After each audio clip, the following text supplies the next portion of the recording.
Do you like basketball? Basketball 농. I like, but I'm not good at. Yes, I'm not. Me too.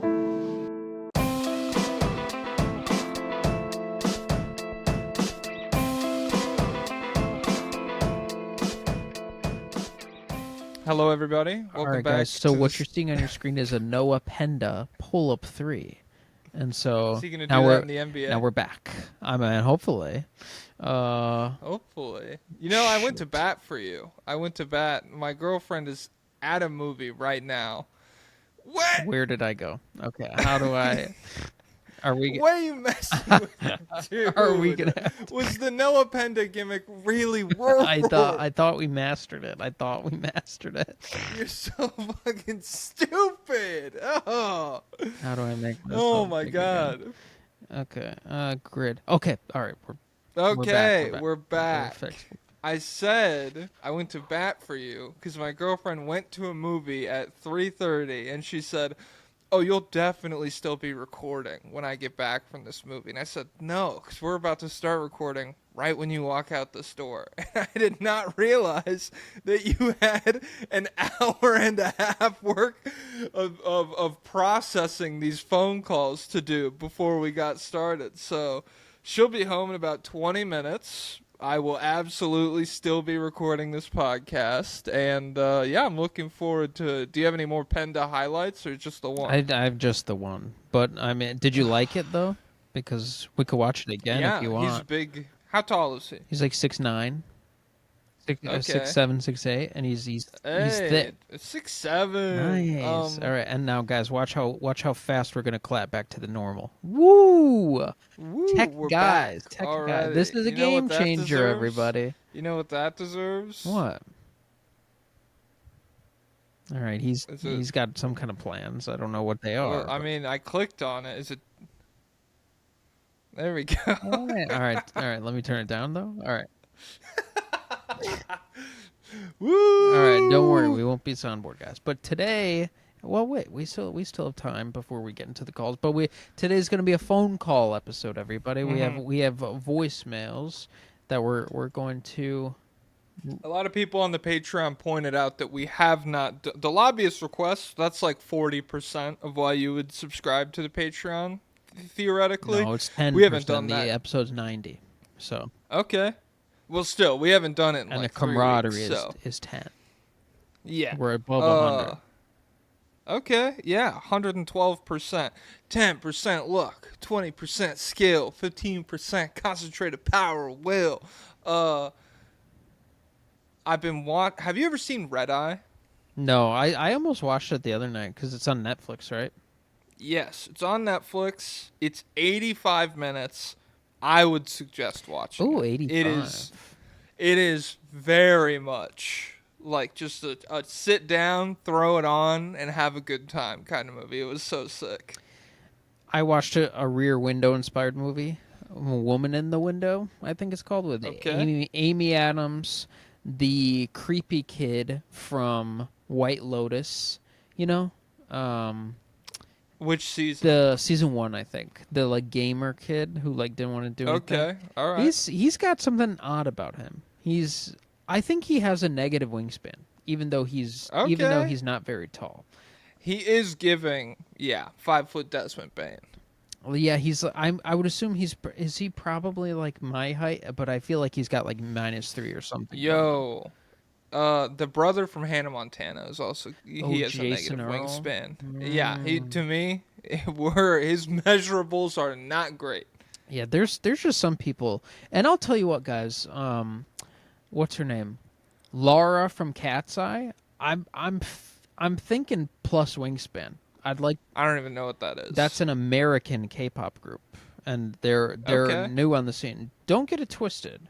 They're not New Jeans, okay? Just because New Jeans isn't around right now doesn't mean every new group that comes is going to take the New Jeans. Aren't they New throne. Jersey Zealand now or something? NJZ. They were NJZ, but then they lost the lawsuit. Bro. So now they're on indefinite hiatus. Could they either have to go back to their company or just never be New Jeans again?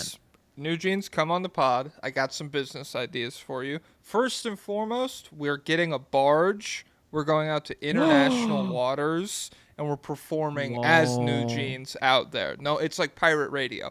Who's going to stop me? Well, I guess it will. I think the issue would come in after. Like, how does it? You post on YouTube, and then the record label gets the monetization money. Nah. Okay. We sell tickets to the barge. It's gambling in New Jeans. that's the experience we're selling. But Twice was at Lollapalooza, and they put on a show, as always. I'll tell you that much. Yeah. Any other K-pop news? And I added a song, the song that Twice did with Saweetie.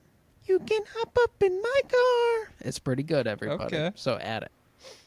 I'm almost done with Delicious in Dungeon. It's so good. Oh my god, dude, you gotta watch it.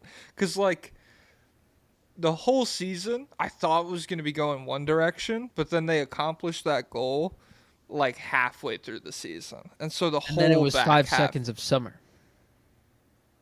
on Lollapalooza. No. Because you said it was. I thought it was going one direction, but then Is that It's- the foil for One Direction? Is 5 seconds of summer? probably I don't know. No one really reached that. Really, like One Direction. We're talking Beatles, right? Yeah, that would be great. I really do wish we lived in the timeline where, like, because Harry Styles wanted to be that level of like artist and stuff, clearly, but he didn't really have the sauce, and nobody else in the band really wanted to do that. It seemed like nobody wanted. Were any of them trying to be Paul McCartney or some shit? Not really the vibe I got. Well, But it Harry would was trying to be like interesting. David Bowie, right? Yeah, or like Mick Jagger, like not full on John Lennon, like weird heroin artist, but definitely like mega rock star, world domination kind of guy. And yeah, they just never had that sauce. Also, like the jump to acting didn't really work out, and that's tough. He was okay in Don't Worry, Darling, but it wasn't that good a movie. Harry Styles. I liked it when he said that. Because he was supposed to be British and American, or he was supposed to be British, right? And then people were like, I can't believe he's talking in a British accent. But you know who was really supposed to be the Beatles of our generation? Drake Bell. Who? I know. Oh wait, that's not even Drake Bell. He's probably playing guitar on that song. If we're being real, dude, imagine if iCarly was still. Kamala could have gone on iCarly, and that could have saved the election. that would be interesting. She could probably, I mean, 1 million viewers live, just being like, hey guys, surprise live stream, 1 million viewers. And she does something wacky with the iCarly gang. I'm looking for that picture of Harry Styles where he has like a dumb hat and dumb pants on. You know what I'm talking about? I don't know. Hat and pants. Ah, this one. This picture of him. Is that him? Yeah. Oh, that's so fucking funny. That picture kills me, dude. Yeah. Yeah, so that's what's up with me right now. Looking at pictures of Harry, giggling to myself. Oh, okay. A girlfriend walking in from the movie and finds you giggling at Harry Styles pictures. Oh man.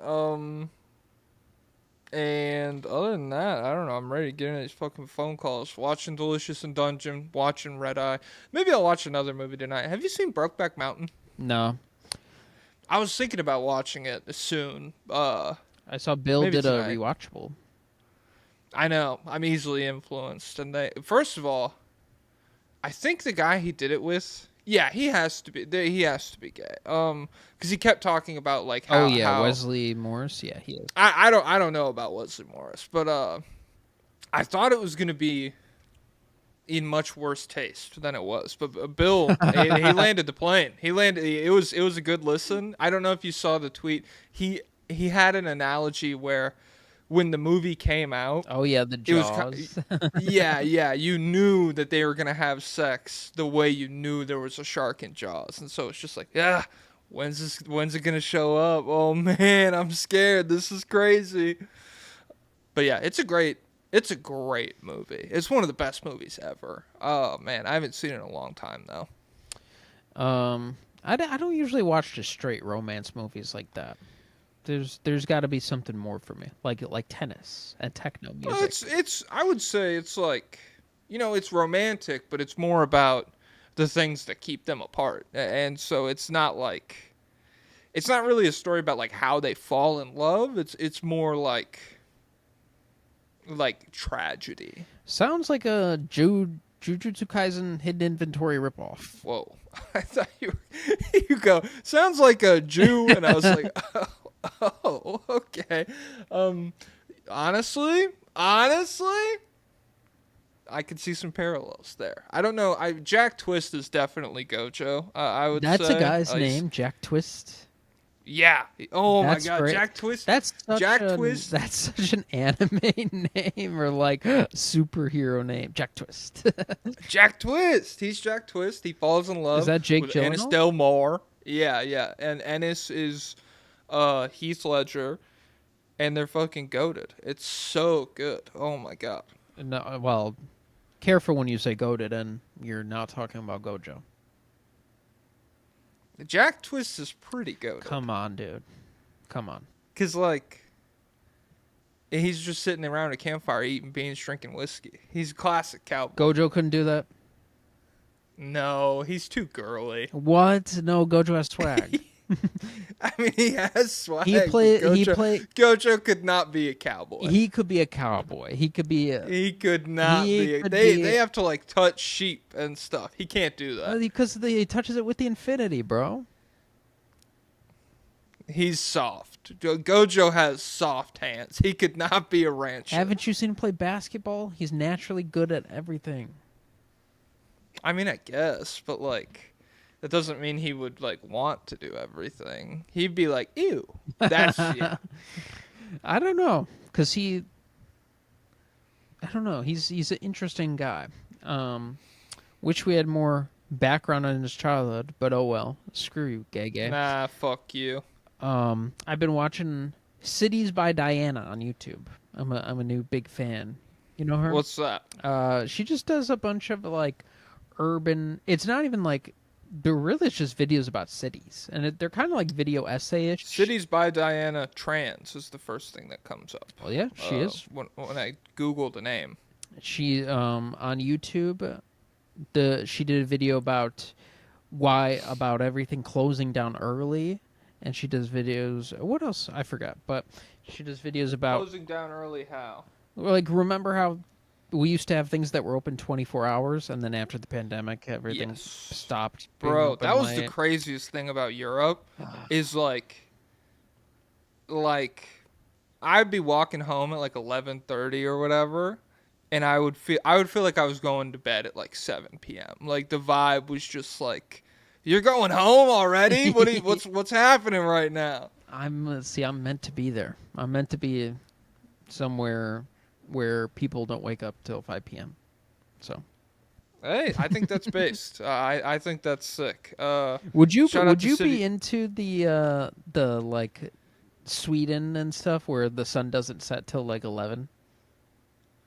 Or maybe I mean, I guess. I feel like it'd be easy for me. Just close the blinds. The midsummer type sun. Oh my god, I love it.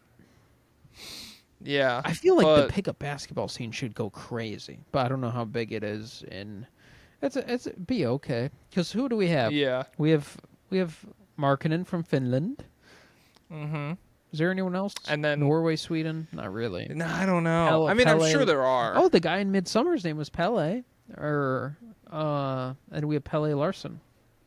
Okay, well, maybe they're the same guy. Who's to say? Oh, there was a ruling on the Ocean Gate Titan submarine. They ruled... It was avoidable. Yeah, it was... If Stockton Rush was alive, he'd go to jail. So... Damn. I don't know what's going to happen with the company now, because I think his wife still Yeah. owns the company, but these people are going to be getting payouts. So I was wondering, like, I wonder if there would ever be a thing, like, if they invented bringing people back to life, would they do it just so people could serve in prison? And I was like, I don't know. But I would like to have a one-time use just for Stockton Rush. Just to be able to that's you one time use. If I could you bring you would use it on anybody him? ever back to life, I'd bring back Stockton Rush so he could rot in prison. Okay. Oh, and or maybe Jamie Lee Curtis's house so I could burn it down again in front of her. Okay. All right. I don't know. I'm thinking Ronald Reagan, Henry Kissinger. I'd love to talk with the world's greatest diplomat, Henry Kissinger. I'd bring him back to life, but I'd be dressed up as like the devil. Oh, okay. Okay. He's like, well, no, I was just down there. What do you mean? You're not the guy. Oh, this is what the cities by who? What did you tell me? Diana. Cities by Diana. This is what the Google Complete Trans thing reminded me of. Michael Porter Jr. Did you see that? Oh, yeah. He was with the trans model. Yeah. And then I have a quote from he said, this is from Curious Mike, 2024. I hear wild stories about some of these dudes. Their fetishes get so crazy. They might be a straight man, but they've done so much stuff with so many pretty girls, and they have so much access to pretty girls, that now they're over here messing with trans women. Or now they're over here messing with dudes. Yeah, from what I could tell, this is a pretty regular occurrence in the trans community when someone says something like that. And then they're like 30 minutes later, it's exact. Yeah. I hear in the NBA, some guys don't even pass. Some guys just shoot threes. What's that about? What do you think about that? What do you think? Isn't that crazy? How like some guys can barely dribble, but how are you in the NBA? You can't dribble the basketball, dude. That's insane to me. Yeah. So, shout out to trans people. It's fucked up that they be doing that to y'all. I'm not. Yeah. That's the official stance of the State of the League podcast. De'Aaron Fox. Speaking of fucked up. Oh, God. Speaking of fucked up. God. Not nearly as bad as the treatment of trans people in America. Which is worse, transphobia or the De'Aaron Fox contract? I'll go transphobia. Okay, I guess because I agree. I believe in Wembenyama being able to make this contract something someone will trade. Oh, but also Wemby might be trans, so maybe that'll end transphobia too. Oh, remember he got transvestigated. Yeah, that was happening. I'm sure it's still going on, but like I feel like that had like a really big moment in pop culture. Well, True Anon just did an episode about Candace Owens is being sued by Macron, and because she keeps saying that his wife is a man, and that like, and it's not even just like secret trans. It's like guy is posing as his sister, like secret, like sister died and then he became her or something like that. And they like groomed, they like MK Ultra'd Macron as a child because his wife, known pedophile. She was his teacher, and he was a 15-year-old student. And she was married. Feels like you could lean into that dynamic much. You don't have to dip into the transphobia bag at all. Yeah, that's your brain on transphobia. This is the problem with this relationship is that this is actually her brother pretending to be someone else. It's not. Yeah. Well, hope Candace Owens gets taken to the fucking woodshed. I'm not gonna lie. It would be sick if she was completely bankrupted and never an influential figure ever again. It'll be crazy to see what happens because they have a lot of evidence, and she's like not backing down. I think like she just keeps talking about her lawsuit, which usually people don't really do. So, and it's like the French first lady, so that's suing you. So it's got to be an uphill battle, I would imagine. But I think probably they have to follow. It's probably American laws because it's American defamation. I don't even know, but I don't really care. I hope Candace Owens loses that second official stance of the pod. Hope she goes down. and then they could do a 2-sided phone call from prison, podcast from prison with Harvey Weinstein and her. Did you see that? Oh yeah, they talked a little bit about that. So was he on her show or something? Yeah, I guess he called in from jail. I didn't know they had webcams in like the regular prison stuff. Guys, I guess, get Harvey our number, our voicemail number. Let's see if he has any takes. Yeah, he went on. The only clip I saw was like him being like, and the people who run Hollywood, Candace Owens being like, you can say it. You could just come out and say who you're saying is running. I don't know if she knew he was Jewish. No, but I think she was trying she has to. Weinstein. She was trying to like cue him up to be like, the Jews run Hollywood or whatever, and he was just kind of like, oh. Didn't he? They talked about it. I think didn't he like kind of like say, yes, the other Jews. Or I think he's like blaming the Jews for his own imprisonment. I think they said, right or no? I don't know. I'm not that well versed in it. But that wouldn't. I mean, the other thing they said, Brace was like his penis fell off because of an infection or something. He tried to make it bigger and it fell off. Is that true? He tried to make it bigger? Yeah, you got like I heard that somewhere else that he had like a fucked up penis from a penile implant, which at that I mean. Guys, folks, just be comfortable in your own skin. People gotta stop. We gotta stop with the breaking legs to get taller. We gotta. There's a lid for every pot, and vice versa. You got a teeny tiny wiener, someone will love it. And that's not even the most important thing. Mihawk still killed Zorro with the knife. Yeah, I'm not the kind of guy with a tiny penis. I'm not the kind of beast who goes all out when hunting a rabbit when he's having sex with a woman. And then Drake has fake abs. There's like BBL for abs. What we gotta, guys, come on. Guys, oh, he was cooling with Gracie. Did you see that? Was he with her, or did he just post her on his story? I think he just posted. He's shooting his shot, but she's with Paul Mescal. So, if I was J.J. Abrams, I'm not sure a more off-putting thing could happen. And obviously, like Gracie's her own individual adult, whatever. Like, and I'm sure it's very off-putting for her. Well, she's like 26 or something. She's not like a grown 17. woman. I'm not implying that like. Well, no, it's just away from Drake's usual type. Yes, that he's like kind of. He learns that, and he's like, "Oh, I'm not interested anymore." Actually, but yeah, just like, gee, he's such a freak, dude. Maybe he saw the clip of her talking about Finn Wolfhard, and he's like, "We're one and the same." He's like, you remember the Pussy Posse from the 2000s? Tobey Maguire. I'm doing that. Oh, yeah, never mind. What do you mean, never mind? I was gonna say, what was Leo up to? But we already talked about it. He's like opening a casino in Israel or something. Yeah, up to no good. He's never up to good. I know. There's gonna be a sequel to Once Upon a Time in Hollywood. Yeah, but he's not in it, and it's not. It's about. He's not. It's about Brad Pitt's character. We know he's washed. No, he's like. It's cool that he's washed, I guess. No, Brad Pitt's washed. Yeah, but he could do that. This is like, this is like asking LeBron to get you 35 wins. Is having Brad Pitt play that guy until he dies. I guess I saw that Denzel Washington rejected being in Seven. I don't know which role. Damn.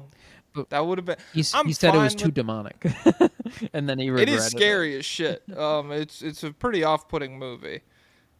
I assume he probably plays Brad Pitt in that movie then, because he was like young back then and shit. He was full. Yeah, because that's even before like Training Day and stuff. So it would have been cool, but. I like Brad Pitt, and I like Brad Pitt, Morgan Freeman, the whole dynamic, all that stuff. Yeah, that movie is the exact type of movie I like, but it didn't scratch the itch for me that I wanted. Sometimes that. You know what'll scratch the itch? Red Eye. I finished Gurren Lagann, and I didn't like it as much as I wanted to. Hey, Guys, you know what you will like? What? Delicious in Dungeon. Yeah, I think I will. It's actually so funny too. I really don't think that many anime are like that funny. Yeah, Uh, Mob Psycho's really funny. but like I regularly like laugh out loud at Delicious in Dungeon. It's so good. What did I? Oh, I laughed out loud yesterday at a TikTok where a guy was parkouring and then he went over stalls and there were just guys looking up at him. It was really good. Parkouring over the public bathroom.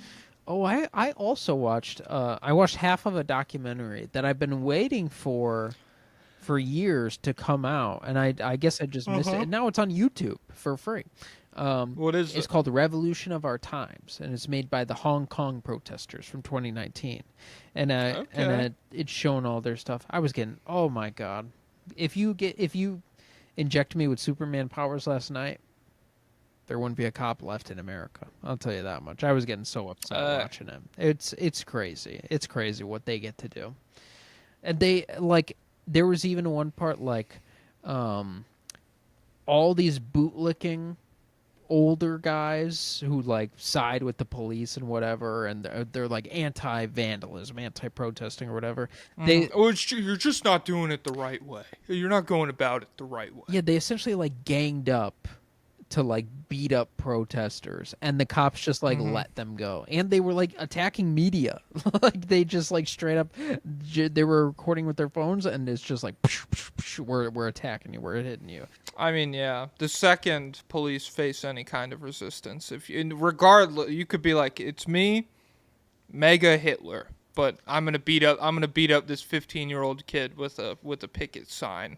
The police are gonna be like, all right, I don't agree with everything, but I'll let you go this time. Just, be a little more careful.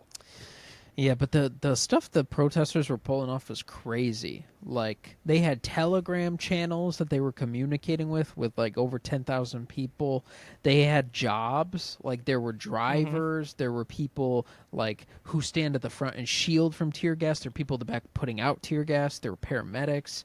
There was, their strategy was they did be water, which is a Bruce Lee mantra. Yes. So they would try and block off roads, and then as soon as the police like came to like address them, they'd all scramble and run somewhere else and just try and do it again. And they had a crazy drone shot from above showing them running down the street and like just scrambling all different directions, like swarms of people. It was crazy. And I was just, and they all have goggles and stuff, and I was like, I wonder if that could ever be in America, or if that's just America's too individualistic. Like once you get 10,000 people in the Telegram chat, well, 10,000 people, at least 100 are bringing a gun, and that is changing the dynamic a 1,000,000%. They did show one guy like. They were blocking a car, and a dude got out of his car with a gun, like just some guy. And they was it like a handgun, or was it like big? Yeah, I mean, yeah. Which like I don't know, that's definitely like scary or whatever. But like, I just feel like mass groups of people in America, like, it's just so fundamentally different than anyone. Because like so much four more people are main character effect. Like like all the people. We're talking about like I'm nobody. Like that's the whole thing with their movement. Like everyone calls themselves I'm nobody, and they all like they're all just doing their specific role and stuff. Yes. And if you've ever encountered like a left-leaning person in America, famously they're people who do not like attention. It's famously like a sect of people who are cool with not being, rewarded for doing the right thing. Yeah, like guys, don't look up the grievance line at the communist convention or whatever that was. Have you seen that video?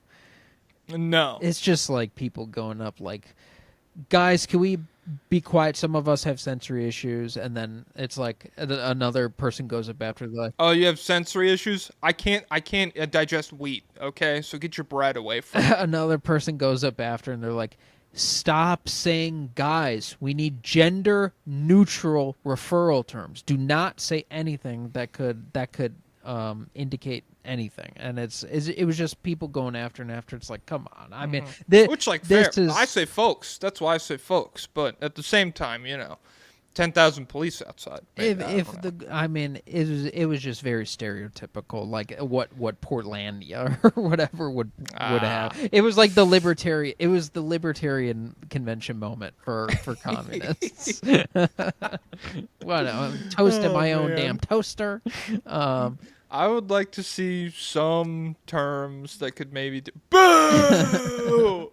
But yeah, there was a girl, like they had like an off, like a data group who was just like away from the protest, just like sending information and stuff to people. And this girl was like, I couldn't read Google Maps two weeks ago, and now I'm like coordinating these mass. Now I'm the navigator, Yeah, and it's just like, I would hope that someone in America, someone with enough riz, could put that together, but I don't know.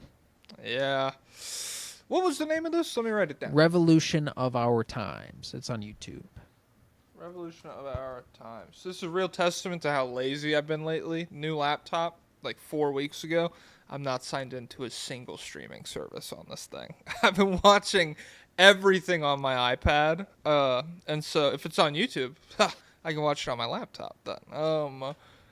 But yeah, other than that, actual basketball news. So do we want to talk about the Fox extension? We just talked about it versus transphobia, which, transphobia is definitely worse. But this is still not great. Yeah, we should. It is not good. Yeah, so 4 years, $229 million. That is $57.5 million annually. We don't know exactly if it's like front-loaded or... I assume it gets more expensive as it goes on, the way they usually do. But, yeah, probably like the 9th to 12th-ish best point guard in the league. Maybe argue him a little higher than that. Maybe argue him a little lower than that. But regardless, it's a ton of money. It's too much because De'Aaron Fox is very good, but... It's not a move. It's not a move neater. It's not a needle mover. It's not a move neater. It's not a move neater, guys. Small guard. So we officially have a weakness programmed into the Spurs defense for the next 4 years. This is athletic. So it's not Garland. No, but he's just so tiny. Like, yes, if Luka's got him on his slender hip now, he's just going to go right through him. Luka, strong Luka, man. strong but still thick Luka. Yeah. So small guard can't really space the floor. We have one season of and one big season. He played like 77 games where he shot 37% on over 5 threes a game, I believe. That's really respectable. However, the entire rest of his career, he's like 29, 32, 33%. So that's a little tough. I love his mid-range game. Like, I don't think he could shoot pull-up middies and stuff, and I think he can run a two-man game effectively with Victor Wembanyama, which I'm excited for. But, yeah, I mean, it's just like... It's just too much money. He's going to be like the 5th highest paid player in basketball after next season. It's too much money. It's too much money. It compromises. It builds in compromises that, like, I just don't want to have to do. Like, because you could be like, okay, well, we can afford some non-shooting because Wemby is a great floor. He can be a floor spacer at the 5, but it's like, that's not really what I want. I don't want Wemby standing out of the way, just chucking threes so De'Aaron Fox can get to the rim easier. I saw someone say, like, he had all the leverage. Like, they didn't want him to leave for nothing. But he didn't have any leverage. They gave up. This is what I'm saying is, like, you hear people talk all the time about how teams scared to lose an asset for nothing will just dish out the money. And I feel like this is one of the prime examples of, if that wasn't going to happen, that would have gone down here, because they got this guy for nothing. They gave up nothing to get him. And so it's like, it would be annoying if he walked or whatever, but I don't know. We just got the second overall pick in the draft. Do I really want to pay you $58 million? That's exactly it. You gave up nothing for him, and you got a guy who should be better than him, who has a lot of overlapping skill sets. So yeah, they really like would I don't know. I understand not wanting to let him walk, but like, who are you bidding at? Who's bidding against you for this? I don't know. I'm not locked into which teams had cap space this offseason. Well, there's no money for Josh Giddey. There's no money for Cam Thomas or Kuminga. De'Aaron Fox is obviously very different. De'Aaron Fox is actually good, but I don't know. I don't think there's no teams with space. So even if you are good, like, you got to take advantage of the market and just hold it against these guys and be like, I'm not paying you that. Go and get it from someone else. And it's like, if you get upset, I have the future of the team already on the roster. I don't know. It's really just misdirected funds. It's like, God, the roads in my city are terrible. We're causing car accidents with all these potholes. But guess what? We just opened an Olympic swimming pool. Whoa! Actually, it's a facility with 5 Olympic swimming pools. It's one of the most advanced in the country. We're gonna have swim conventions here. This is gonna become a swimming hub. Okay. It's like that's pretty cool. It's I guess like that. It's like it's like, okay, that's kind of cool. But I mean, doesn't really make our life better overall. I mean, it's cool. It's cool for swimmers, but yeah, and swimming. And then fans. the swimmers come here and they're like, "Damn, these fucking potholes! Jesus, Jeez. you can't get around the city." God, Michael Phelps tore his ACL and driving over to the swim. Okay, so that's the doomer take. Is that it is a lot of money. Silver, the other side of the coin. That was the fucked up side of Harvey Dent's two-faced coin. This is the clean, nice side. This shouldn't affect paying your young guys. They should become contract extension eligible around the time this deal is done. And I do think Fox will be better this season than how we feel about him right now. I'm comfortable saying odds are I'll like him more at the end of the season. I really do think he'll run a really cool two-man game with Wemby. I think he can take advantage of him as a lob threat in a way that no one he's played with yet has been able to do. And vice versa, I think Sabonis sucked ass as like a two-man game player with Fox. It just was not a good fit at all. And so, yeah, like I think by the end of the year, you like him more, which makes the contract less. But still, I don't think there's any, like, if he plays all 4 of these seasons with the Spurs, I would be really surprised if there's 1 year here where you're like, damn, I'm happy to be paying this much money for Fox. This is a guy who's worth $58 million. And I don't know, it's just so painful. And it sucks because I like Fox a lot, but The real 9/11 is if they max Castle. That'll be tough. Maybe this is a Castle suppressant move. I'm fine with that. Run Fox, Harper off the bench. Dude, I mean, honestly, people will probably get upset, but like the idea of selling on Stephon Castle when he was like rookie of the year, this is one of the best two-way guards in basketball. Like, I'm down to like move on an impressive rookie so often, all the time. I'm down for it, and especially if the impressive part is like high volume, low efficiency scoring, and in a weak draft class. Like Yeah. I'm on record saying what I would have done. Alex Sarr, 19 points yesterday against Montenegro, though. So. Oh, is he? Wait, are they playing together? Wemby. Rizichet and Sarr. I don't think Wemby's playing for them. What? Why not? He had the blood clot, so I can't imagine he's in like fighting shape right now. He just got cleared for basketball like a month ago. Oh, I thought that'd be a good warm up. I mean, I guess the Rizzler's looking buff. Yeah, well, he only had 2 points, so I guess we know who the real number 1 draft pick is. Yeah. Oh, and the Celtics traded George Niang, and then they signed Chris Boucher. Oh, they signed Chris Boucher? Yep, 1 year, $3.3 million deal. Okay, that'd be more interesting if they weren't dead. I know, that's what I'm saying, bro. It's like Chris Boucher. I think Dan Greenberg. I saw a tweet from him where he's like, "Yep, young, interesting rotation piece," and it's like that's how they get you, dude. Is he 29? He's 32. Yeah. That's how they get you, man. You think, Chris Boucher. You know, I know he's been around for a while, but he's probably like 27, 28. That guy's got no meat on his bones. He hasn't been around. You're telling me this guy's been NBA conditioning for 10 years? This guy's had NBA salary and he's not eating? Come on. Yeah. So that's the full scope of everything that's happened. That's the news and our takes on it. Do you want to do? I'll timestamp. Do you want to do these questions? All right. We'll get into the voicemails. Everybody.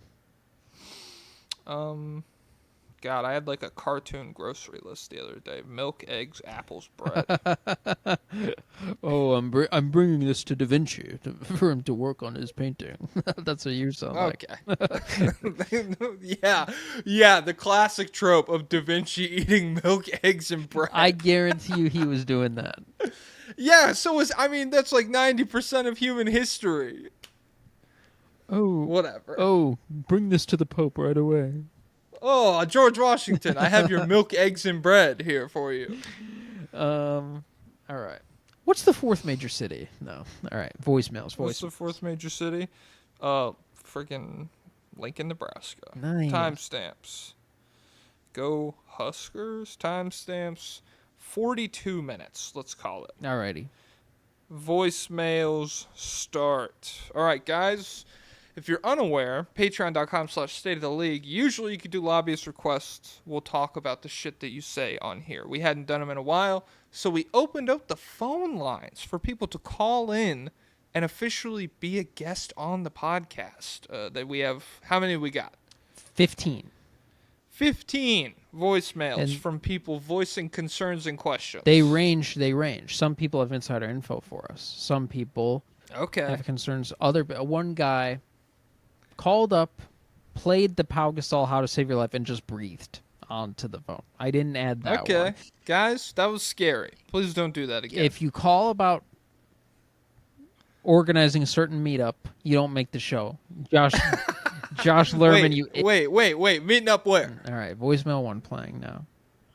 Hi, hope all is well. This is Trey Logic Off here, associated with Faction Clippers.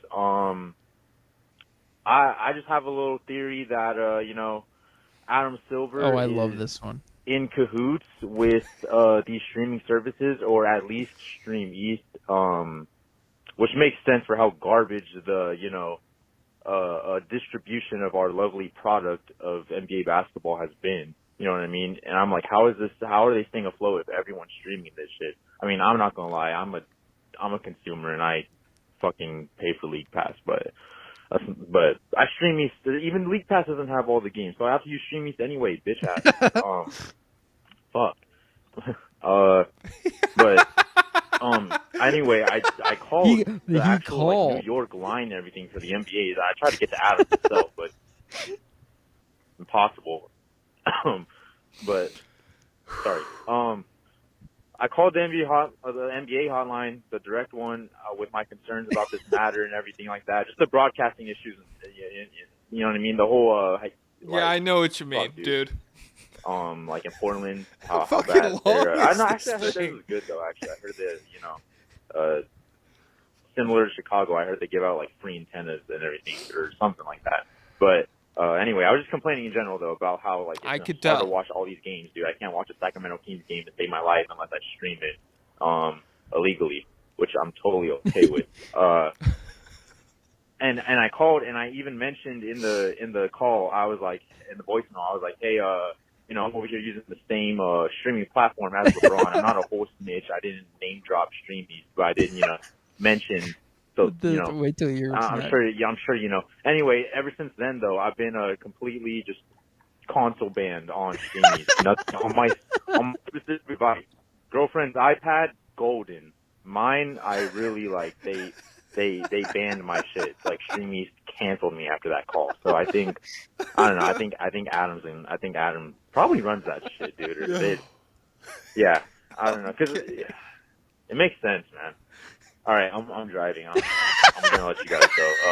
I really appreciate what y'all do. And yeah, man, keep it up, bro. Great content and everything. Catch you guys later. Oh, also, real quick. I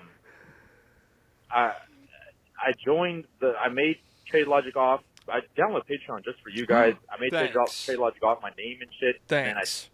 And I swear, like the next day, maybe 2 days after, was the Luka trade drop. So I'm about to throw you guys another $5 and come back with another name and be subscribing to you guys. Okay. What? So you can't change your name on Patreon? I don't think so. I think you have to make a new account. That can't be true because wait. Really? So you're telling me what was Brevity Pill DeLon Wright Stan? Hawks hero of the resistance. And he used to be LeBron to the Hawks. I guess maybe he's made it a new account every time. Did you delete your accounts and then that's crazy. But yeah, that was so fucking funny. I love the idea. Paying League Pass customer calling the NBA hotline. Yeah, get this to Adam. I've got concern. Get this to Adam. And, hey Adam, hey, I'm using a Baldy he works for me. I'm using a certain service, and then the Streamies is on with this bastard. He's leaking, so we banned his IP. Yeah, they're like Adam's like keep him on the phone for 30 seconds. Yeah, we triangulating his location. That would be very interesting. So, would there be anything? What if Adam Silver is working with Streamies? I just want to say I thought it was really funny how he treated that like a phone call. Like he was having a conversation. And I didn't listen. I listened to most of it the first time, not the entire thing. So I'm driving. Yeah, I'm driving. Guys, it works a lot better if you drive and call the phone. If you're driving around and you do it. Yeah, so if Adam Silver was working with Streamies, an interesting company, I haven't heard about it up until now, but maybe I'll check it out, I guess. We'll bleep it in the edit. No, there's too many bleeps. Yeah, I'm going to bleep all 14 times he said it in the phone call. Absolutely. No. If what does he gain from it? Well, he gets some streaming money off to the side for himself. All those porn ads, where do you think that money's going? I hate that. Sluttiest commissioner in league history. It was probably his idea. Yeah. He's probably, hey, jerkmates, I got a place where you can put some ads up. Yeah, and the thing is they get your hopes up because it's like, I'm a girl in your city and I want to meet up with you. Obviously, I'm going to think that's real because there's so many cities in the world. What are the odds they'd be in my city and sending me a message? First guy who ever got that pop-up ad. What do you think he felt? Yo! All I got to do is put my social in? That's crazy. Yo! Easiest lay of my fucking life, dude. These girls online are different. Let me put a picture of Marcus Phoenix, and she'll think that's me. Nice. Just hey, everyone's hanging out. It's the 90s. Everyone's in their third space, and he's like, yo, you got to check out these chat rooms, bro. These girls are wild. And he uses his credit card, and they're like, sir, this declined. You're $14,000 in debt. You've been hacked. All right, let's get to voicemail number 2. Thank you. Trade logic How you off. doing, fellas? This is 2015 All-NBA team member Pau Gasol calling, and I have breaking insider news about Steven Adams. Not only is he a very nice guy, but that man loves eggs, baby. So there's this breakfast place in my town up here in Canada where apparently Steven Adams and his wife like to frequent because his wife is from the area. And when he came in, a buddy of mine who worked there told me that this man ordered 12 eggs, all cooked differently, and ended up totaling by himself a $200 bill. Holy now, these shit. dishes are about $25 each, so $200 for a guy that size isn't crazy. But the best part was it's located in downtown of my city, and apparently some guy was walking by, an unhoused gentleman who was causing a ruckus. And when Steven Adams found out, he stood up in the middle of the restaurant and went, "Don't worry, guys, I got it," and tried to walk to the front door to deal with the man before calmer heads prevailed, and he went back to eating his eggs. Holy All shit. right, do with this information what you will. God bless, boys.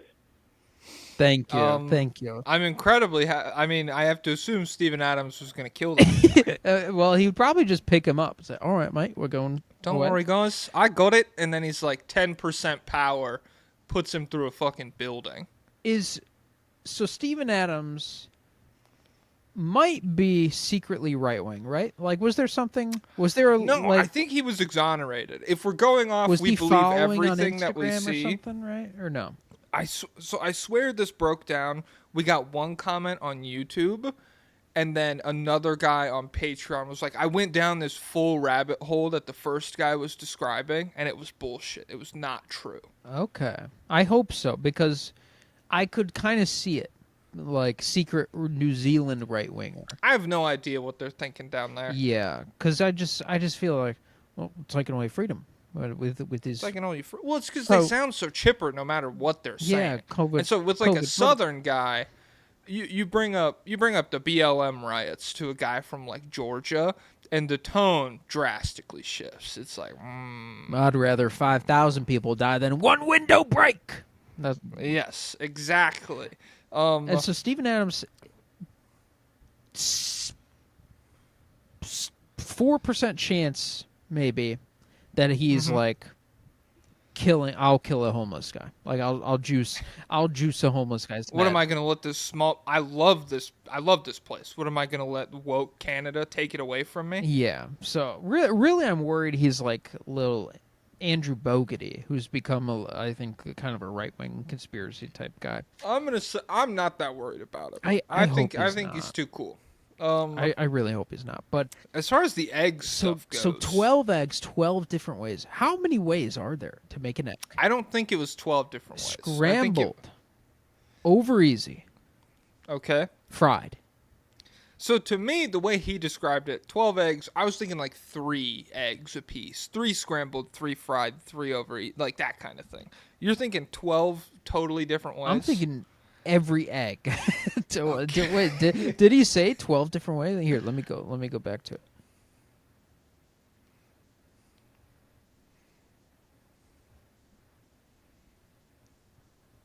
Canada.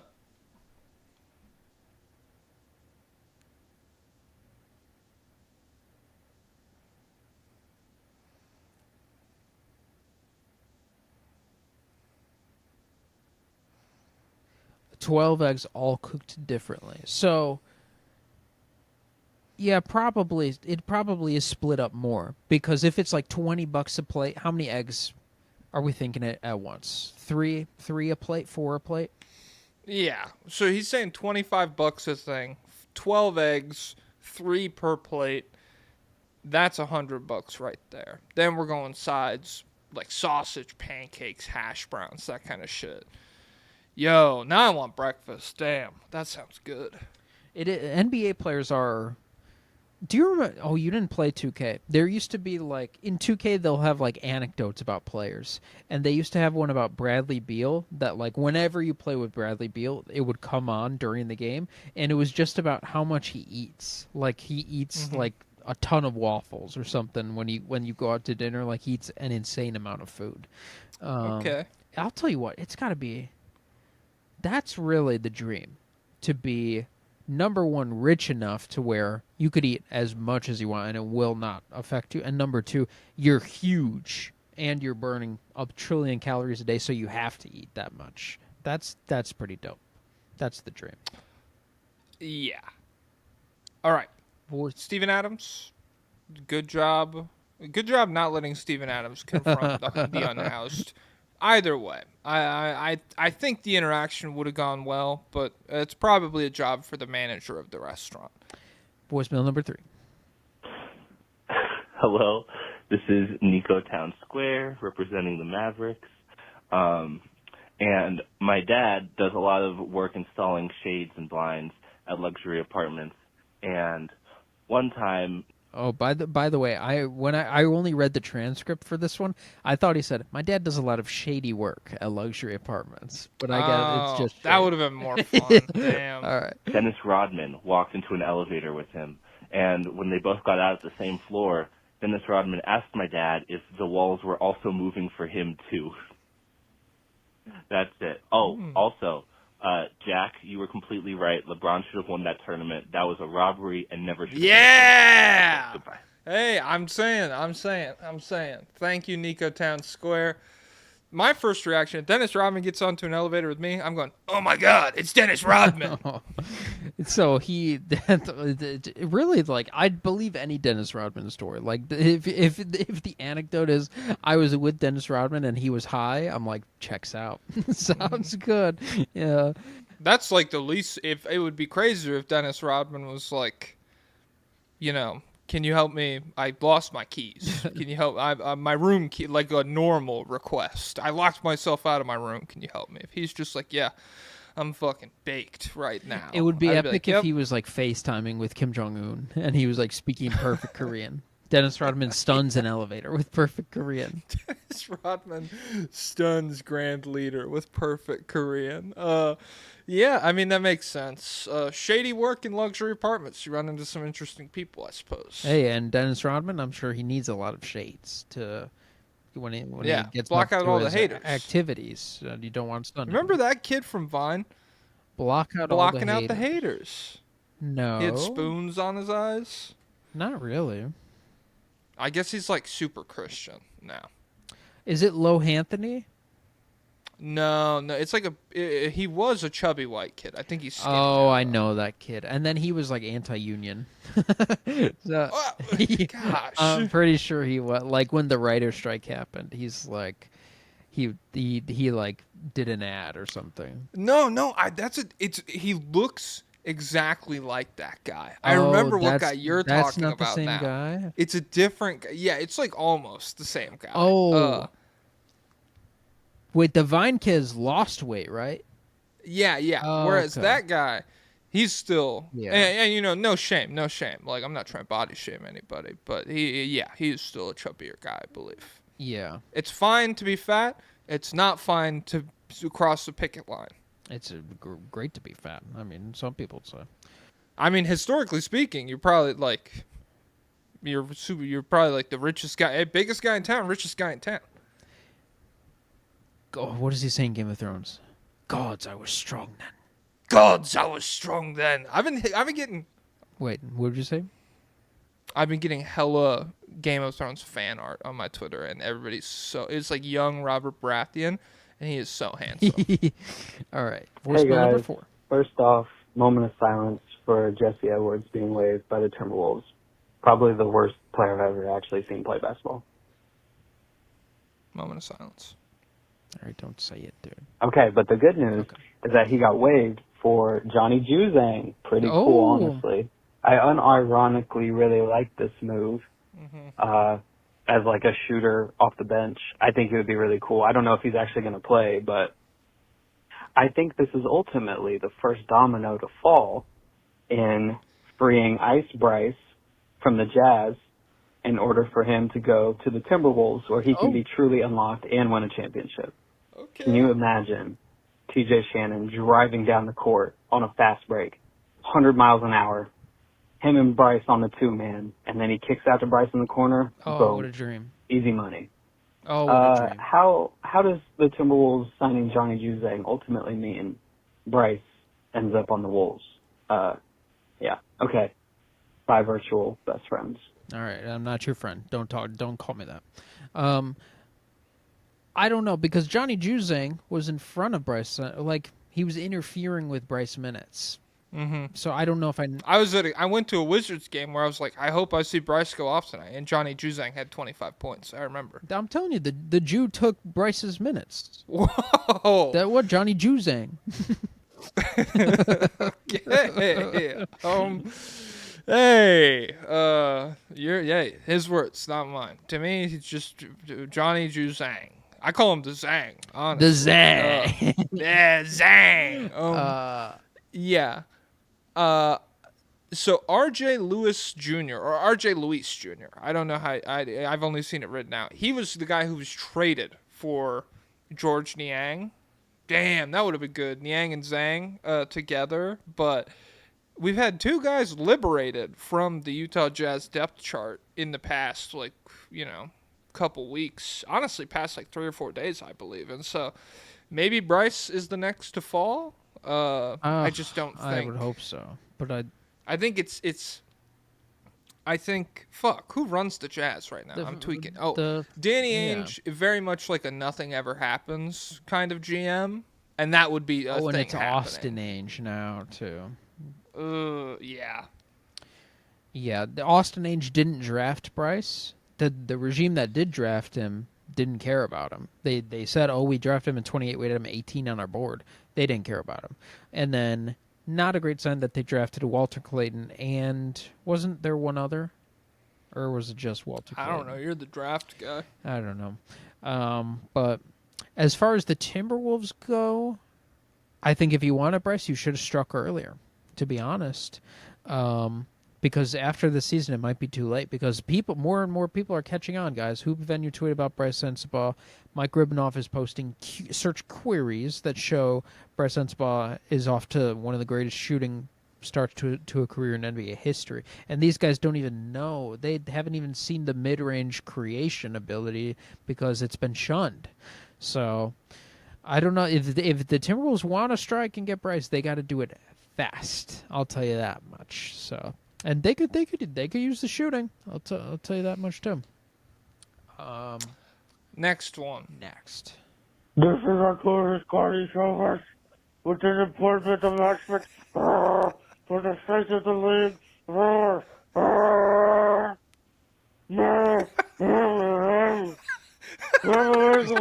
This guy left too, by the way. If Pablo didn't shoot me, he shot me. I've been in the hospital. Our tourist Cardi Showers says it. I've been in the hospital.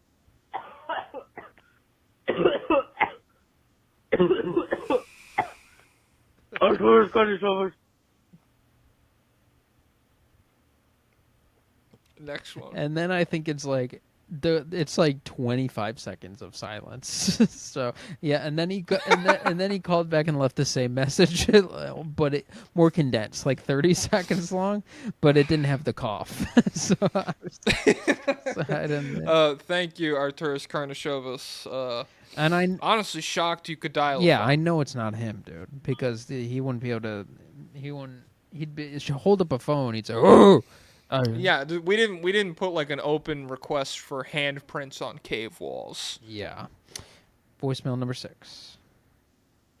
Sorry, guys. I just choked on my Diet Pepsi when I first tried to call. Totally fine. I didn't even hear that. That guy, yeah, right before this, there's just a 3-second voicemail. This is Andrew. I'm a Cavs fan, but this isn't a Cavs question. I'm old. I'm 38, and I see a lot of people my age talking about the Gen Z stare, and I have no idea what the fuck that is. Since y'all are young Gen Z people, can you tell me what the fuck the Gen Z stare is? Okay, bye. I don't fully know either. I don't know what that. It's something old people do. Or talk about. It's a clapback. It's a clapback to the millennial pause. They came up with the Gen Z stare. This is from Wikipedia. The Gen Z stare is a phenomenon described by social media users as a blank stare that members of a younger generation give in certain situations where a verbal response would be more common. While there are several definitions for the stare, the most common is a vacant expression a Gen Zer gives in response to a question. The stare occurs in classrooms, restaurants, at work, and more settings. So I guess it's like you're at a restaurant. Oh, what do you want on the side? We have like options for sides, and someone's like, and so Gen Z they clap back and they say it's because you guys ask stupid questions. It's because you're bad customers or something like that. But the millennials, they say it's not that. It's not normal service work, like just dealing with an idiot customer. It's something different. So I really don't fully know, but I'll tell you what, I'm met with this phenomena from people of all generations, of all ages. Anytime I go and try and do anything, whatever I do is wrong. If I go to a coffee shop... Well, I'm met with the phenomena. Older people, you ask them a question, it's like disrespect sometimes. And it's like, what? And I was like, dude, I'm at a gas station. How am I in a situation that needs diffusing right now? If I go to any coffee shop, I'm doing something wrong somehow. I stand at the wrong place. There's always some kind of issue out of my control. It's crazy. I actually have something always goes wrong for me at a coffee shop. I have a story to tell that I can't tell. I have to be further away removed from it because it was so bad, and I'm worried about something. So, but I'll tell you what. I don't know what the Gen Z stare is, but I'm a victim of it. I don't know what that is. Yeah, we're Gen Alpha, so. Yeah, we're Gen Z still. Well, maybe 5 years go by. Maybe we pivot. Maybe we pivot to 10. We're 20. I don't give a fuck. We're 2010 maybe. All right. I was born in 2017. Whoa. It's me. Wait, what are you gonna say? The oldest 8-year-old ever. Oh, did you see that baby, that embryo that was born, created that's in 94? And yeah. They're like, would you serve him alcohol? Yes. Would you serve him This is alcohol? freedom. I'd love to, if I was that kid, the most annoying gimmick of all time. Only 90s kids understand Only this. 90s, To like yeah. your friends who were born in 2025. All right. Hello. This is, I guess, Calvin Wilkes. My pretty good one. district is, oh gosh. Motherfucker, what team do you like? It's not hard. Let me look this up. I mean, I'm in the Iowa's first congressional okay. district. Okay. Kamala Midwestern. I got some information on not any active players. Okay. Or I guess players before they were active. So I saw several Iowa men's basketball players at a Buffalo Wild Wings watching the Suns-Bucks finals in 2021, and they were all shitting on all of the players. These Iowa men's basketball players included both of the Murrays and Connor McCaffrey, now boyfriend of Caitlin Clark, whom I saw 2 years later at a breakfast restaurant sitting in the booth next to me. And both him and Caitlin ordered the most boring thing on the menu, a stack of plain pancakes. And this isn't a normal breakfast restaurant. This is like a fancy... It's like nice Fuddruckers for restaurant pancakes. with lots of interesting things on the menu. And I thought that it was noteworthy that both of them only got plain pancakes, and that seemed to be their usual order. It felt very vanilla, but also very Iowa. So that's my information. I'm also curious as to people from states that sandwich Iowa, what your opinions are on the state with lots of corn and terrible politicians. There's a lot of meth in Iowa, from what I understand. Really? When I think meth, I think Oregon. Well, I mean, yeah. I'm just saying the Midwest is like a big crossroads. So drugs and human trafficking, it's like fairly easy. Or I don't know if it's easy to get human trafficked from the Midwest, but I know a lot of human trafficking victims pass through the Midwest on like the highway system or whatever. Now that's not Iowa specific. That's every Midwestern state. Yeah, it's pretty. I don't know. I've driven through it a couple times, and it's like it's definitely got more going on than Nebraska. Like it's the landscape is more varied, but other than that, I don't have any big takes about it. I've never been, but I have a lot of assumptions, of course. And so my assumption would be crackers to the max. Like there might not be a more crackered out state. And so when you tell me that's Caitlin Clark and her boyfriend's order, I'm like, that checks out. That's Iowa cracker behavior. But you're also from Iowa, and I'm presuming this restaurant's in Iowa, so they have wacky options, but these are just the crackeries crackers there. Wacky options, and it's chocolate chip pancake. Well, they might be like Dubai chocolate, Nutella. Dubai chocolate Labubu pancakes? Yeah. Okay. I'll tell you, stuff is going on at breakfast. It's like a whole hidden world to me. It's like the Paris catacombs. People are seeing other people at breakfast. I can't tell you the last time I've gone out to breakfast. I would love to, but when's the last time you were awake before noon? Not that long ago, like a month and a half ago, or 2 months ago. I was on a very good schedule. I remember, and then it because I would text you at like 1:30, and you'd be like, "Yep, it's me. I'm awake. I'm just a clock. I just have to keep moving. I'm like a shark. I'm the sleep shark."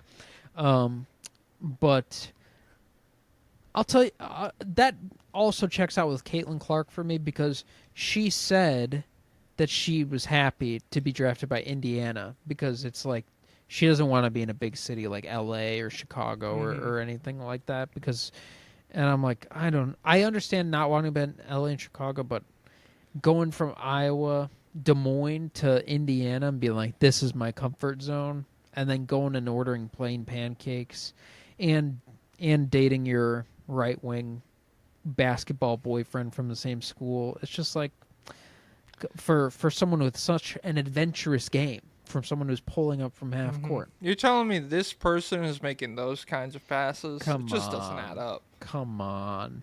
So guys, let's get Caitlin Clark some Ethiopian food. Let's get her to... Oh, my God. She would die. Can we get her to Charleston, South Carolina? Can we get her or move there or something? We need some spice in her life. Come on. That's such a crazy, spicy city to go to right away. It's a good step up, no? From some... Well, I guess it's if we're trying to, like, acclimate her. I'm thinking send her ass to New Orleans for a month. But yeah, and then I love the Iowa basketball team, the Big Ten basketball team playing the ugliest basketball humanly possible, criticizing Devin Booker and Giannis. He can't shoot. Yep, he was open. And it's the NBA. They don't want you to take it's just like Coach says. They don't want you to take those twos even when you're open. And it's like, okay, fine. You're going to lose the game then. They're not playing defense, dude. Why aren't there 5 guys in the paint? Just leave him open from 3. Come on. Whoa, I just made my hands. Oh, I could do that. I have armpit in the bag. I have hand in the bag.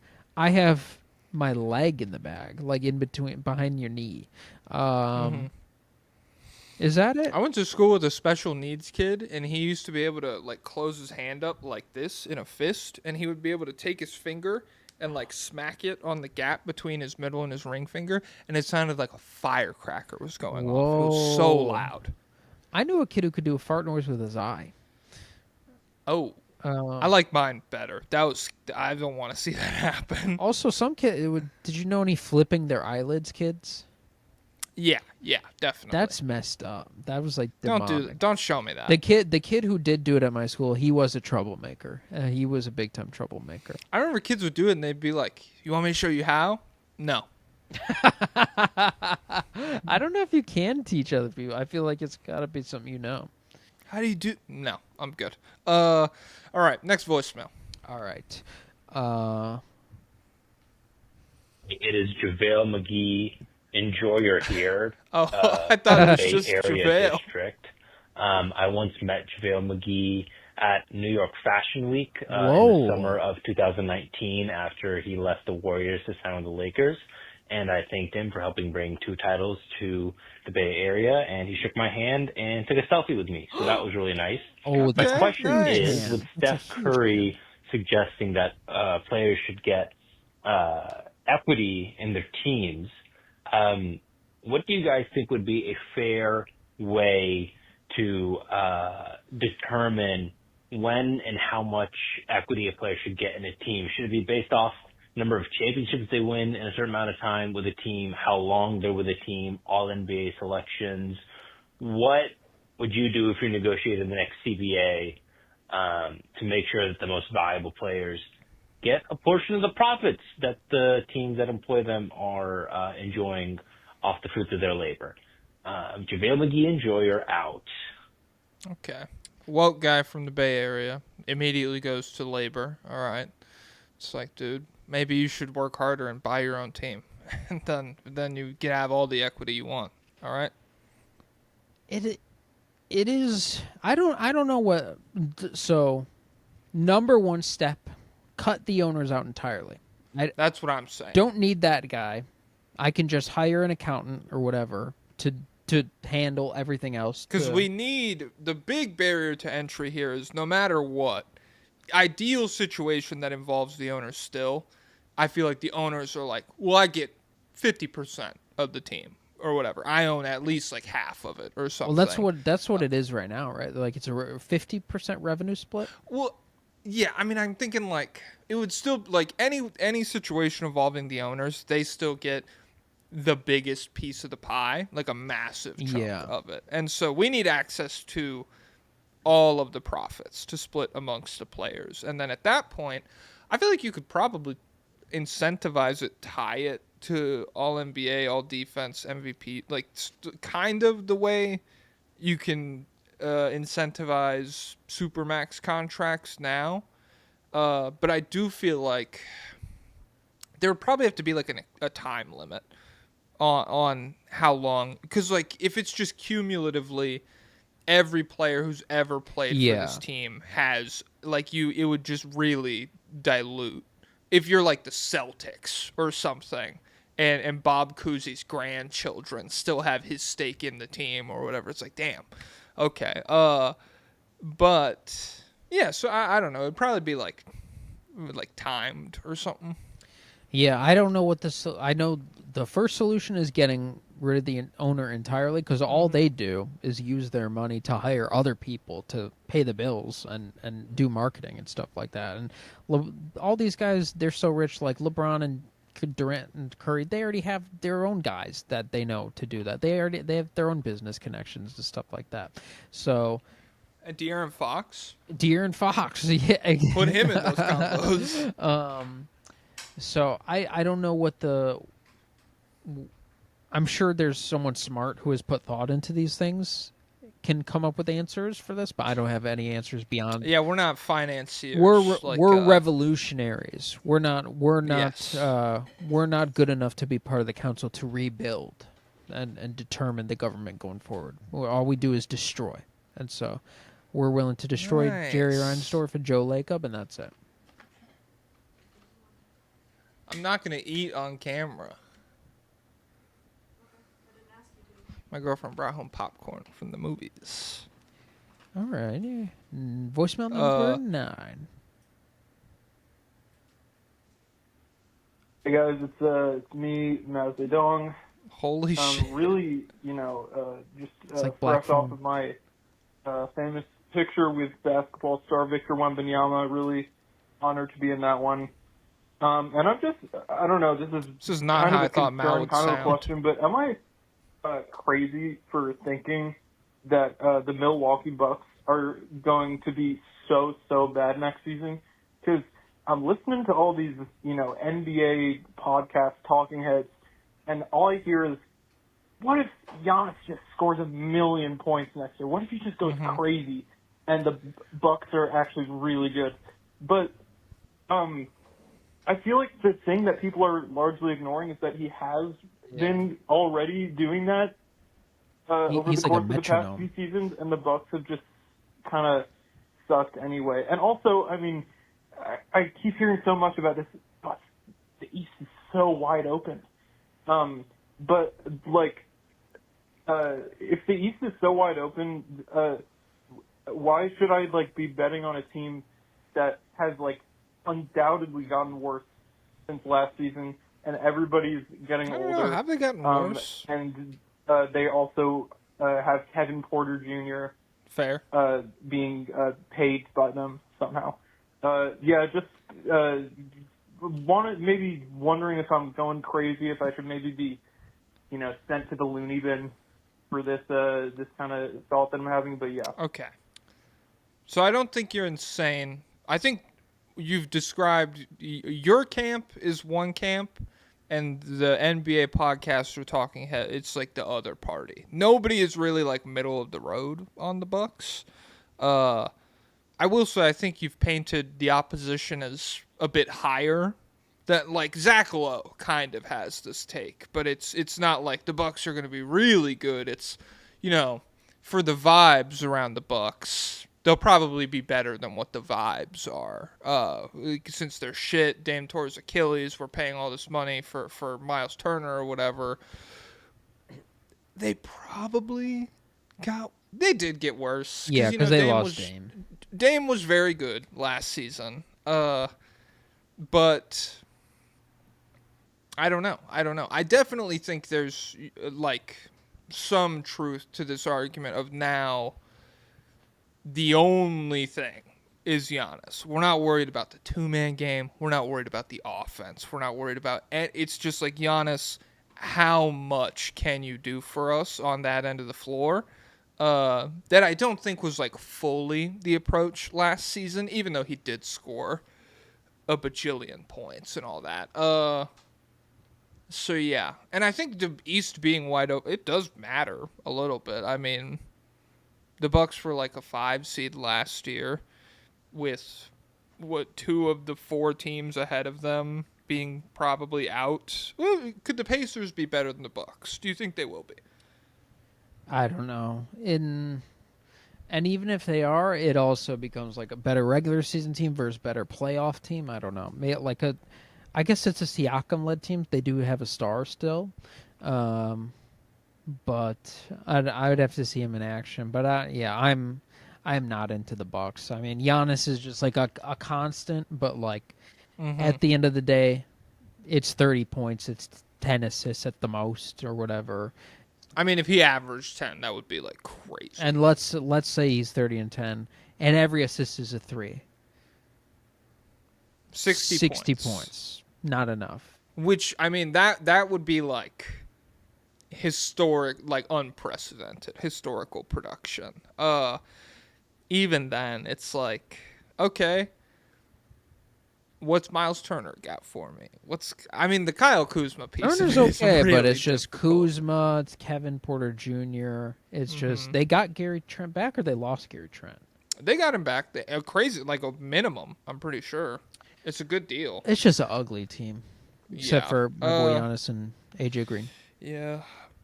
I mean, AJ, like, that's the thing, is like, in an older NBA also, like from 6 years ago, Giannis plus 2 great shooters and Miles Turner, so like a really great spacing big.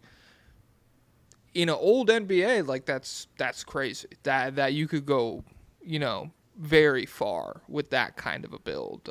You're not going to win the title with it or anything, but he could floor raise you into some interesting spots. In today's NBA, though, it's just very hard to win. You're facing a team every night that has like good top end talent and good depth compared to you.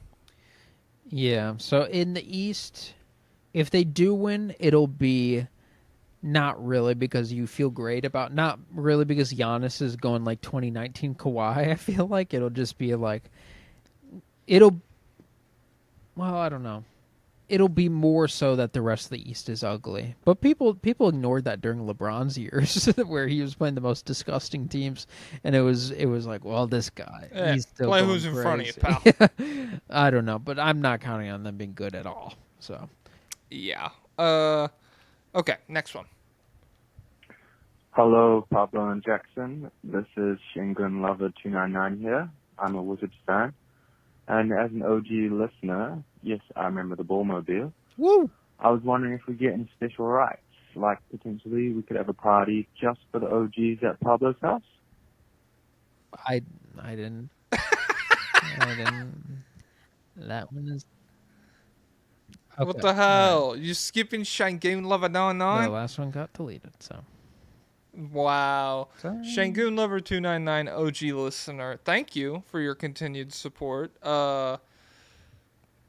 In terms of special advantages, you could just gloat. You could be like it was better in the old days before they stiff. I mean, gosh, the OG State of the League eps, they were so much better than what it is now. And you'll lead the charge in a couple. If we get really big in a couple of years, you'll lead the charge of our haters, and you'll lead the Snark Reddit page and talk about how we changed. Like, God, remember when Pablo used to be in his car and in his bed? Now he records from a golden throne. Yeah, remember when Pablo watched Revolution of Our Times, and now he's a mouthpiece for. Yeah, now he's supplying guns to the police to put down the Great Fort Lauderdale Rebellion. Okay, that's kind of a shift. Damn. Okay, Fort Lauderdale. I did not know. I didn't. They tried to ban spring break. No, it's fine. I just didn't think it'd be from Florida. I didn't think the revolution would be from Florida. Well, it's sinking. Okay, next one. Hey, fellas. This is Jack. I'm up in Atlanta, and I went to high school with Walker Kessler. He and I took AP Government together like 3 or 4 years ago, and he was actually pretty good in the class. So curious what you think of Kessler, knowing that he is well educated on the foundational principles of the U.S. government. Epic. Okay. In terms of, how do I feel about Walker Kessler being good at government? Well, does that sway your opinion? If I told you this guy was pretty good at AP Gov, he was one of the best in the class. I never took Gov, so I don't really know what. I mean, it's kind of dry info.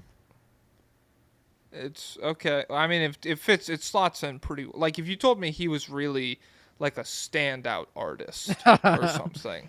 If you told me he really had some like abstract painting sauce or something, that would surprise me. Or like he loved lit class. He was like big James Baldwin guy or something. That would, but like, yeah, AP Gov. Should we be on guard? Like, is he learning? Could he do something bad with that knowledge? He could do a coup of the jazz. I might be into that. Yeah. He might be a very patriotic guy, because if he's really into the class, his girlfriend is also Miss Utah or Miss something, Miss Alabama or something like that. So, Miss Fort Lauderdale, and that kind of patriotism is alarming. So we'll keep our eyes on this. We'll keep our eyes. Let's see.